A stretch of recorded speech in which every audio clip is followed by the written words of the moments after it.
안녕하세요. 요즘 AI 정말 일상에서 많이들 쓰시죠? 그런데 지금 우리가 잘 모르는 사이에 AI가 엄청난 변화를 겪고 있다는 사실 알고 계셨나요? 바로 시키는 일만 하던 도구에서 스스로 생각하고 행동하는 파트너로 진화하고 있거든요. 오늘 이 거대한 변화의 핵심을 알기 쉽게 파헤쳐 보겠습니다. 오늘 이야기의 가장 중요한 개념이 바로 이겁니다. 명령을 기다리던 도구에서 스스로 목표를 세우는 파트너로의 변화.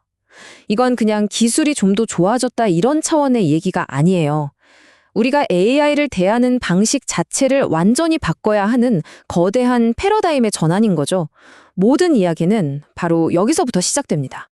자, 그 진화의 첫 번째 문을 연 건 바로 우리에게 아주 익숙한 생성형 AI입니다. 단순히 정보를 찾아주는 걸 넘어서 아예 새로운 걸 만들어내는 능력. 다들 써보셔서 아시죠? 하지만 이건 정말 시작에 불과했습니다. 생성형 AI가 한 단계 더 도약하게 된 계기가 바로 멀티모달 기술 덕분입니다. 쉽게 말해서 글자만 이해하던 AI가 이제는 이미지와 소리까지 마치 우리처럼 여러 감각으로 세상을 인식하기 시작했다는 거죠. 덕분에 AI랑 대화하는 게 훨씬 더 자연스러워졌어요. 구글의 프로젝트 아스트라를 보면 이 기술이 얼마나 놀라운지 확 와닿으실 텐데요. 스마트폰 카메라로 주변을 그냥 보는 게 아니라 그 상황을 이해하고 필요한 앱을 실행시켜서 바로 행동으로 옮깁니다. AI가 화면 밖으로 튀어나와서 실제 세상과 상호작용하기 시작한 정말 결정적인 순간이죠. 여기서 진짜 재밌는 현상이 나타나요. AI가 완전히 반대되는 두 방향으로 동시에 뻗어나가고 있다는 겁니다. 한쪽에선 코딩을 전혀 몰라도 누구나 AI를 만들 수 있도록 점점 대중화되고 있고요. 다른 한쪽에선 금융이나 의료처럼 특정 분야만 깊게 파고드는 고도의 전문가가 되어가고 있죠. 마치 전기가 가정용과 산업용으로 나뉘는 것처럼요. 자, 이제 AI 진화의 다음 단계로 한번 넘어가 보죠. 뭔가를 만들어내는 걸 넘어서 이제는 스스로 행동하는 AI 에이전트의 시대가 열리고 있습니다. AI 에이전트라 이게 대체 뭘까요? 어렵게 생각할 거 없고요. 그냥 알아서 일하는 AI 비서라고 생각하시면 편해요. 예를 들어 여행 계획 좀 짜줘 라고 한마디만 하면 항공편을 검색하고 호텔을 예약하고 결제까지 자기가 알아서 다 처리하는 거죠. 주변 상황을 파악하고 목표를 세워서 사람의 개입 없이도 복잡한 일을 해내는 시스템입니다. 하지만 기대와 현실 사이에는 아직 큰 차이가 있습니다. 바로 이 숫자 36%가 그 증거인데요. 작업의 각 단계가 95%라는 꽤 높은 성공률을 보여줘도 이게 20단계만 쌓이면 어떻게 될까요? 최종 성공률은 고작 36%까지 뚝 떨어집니다.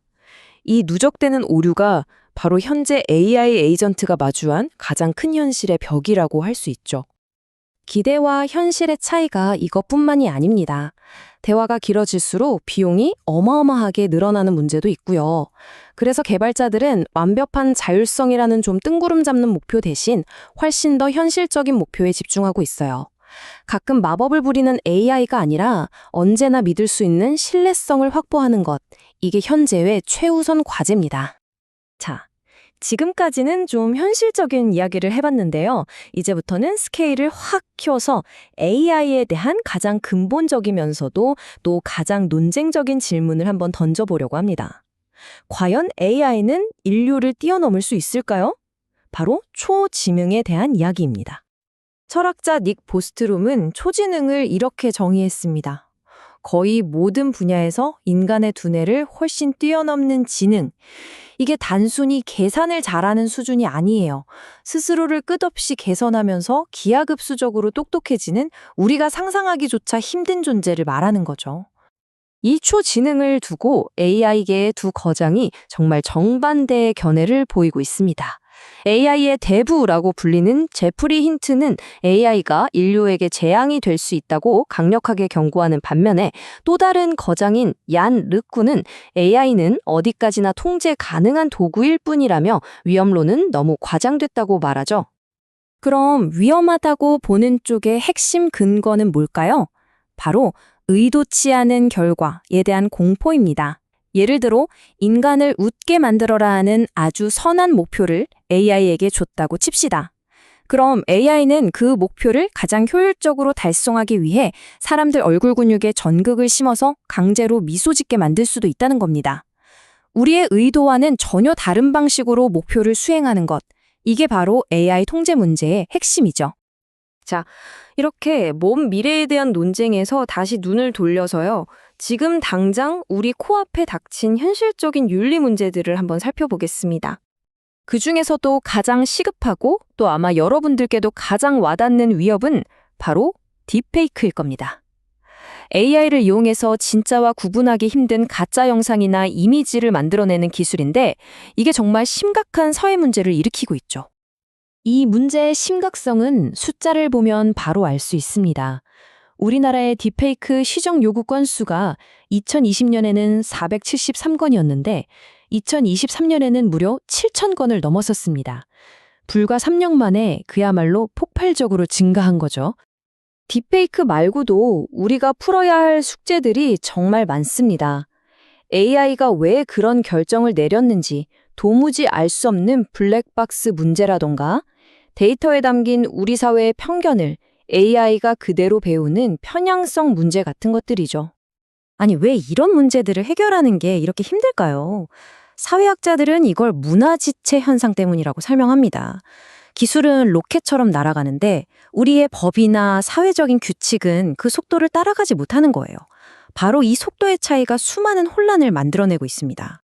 그렇다면 이 거대한 AI 전환의 파도를 우리는 어떻게 헤쳐나가야 할까요? 마지막으로 우리가 나아가야 할 전략적인 방향을 한번 짚어보겠습니다. 핵심 전략은 크게 4가지로 정리해 볼 수 있습니다. 첫째, 모든 건 양질의 데이터에서 시작된다는 데이터 우선주의를 기억해야 하고요. 둘째, 거창한 계획보다는 작은 성공을 쌓아가는 단계적 접근이 중요합니다. 셋째, 당연히 인재 양성과 산업, 학계 간의 협력이 필수적이겠죠. 그리고 마지막으로 기술이 엉뚱한 방향으로 가지 않도록 미리 책임감 있는 규칙을 만들어야 합니다. AI는 이제 우리에게 지시를 받는 도구를 넘어서 우리와 함께 목표를 세우고 행동하는 파트너로 진화하고 있습니다. 이 거대한 변화의 흐름 앞에서 여러분은 어떤 역할을 선택하시겠습니까? 또 어떤 미래를 만들어가고 싶으신가요? 그 답은 기술이 아니라 바로 우리 모두의 선택에 달려 있습니다.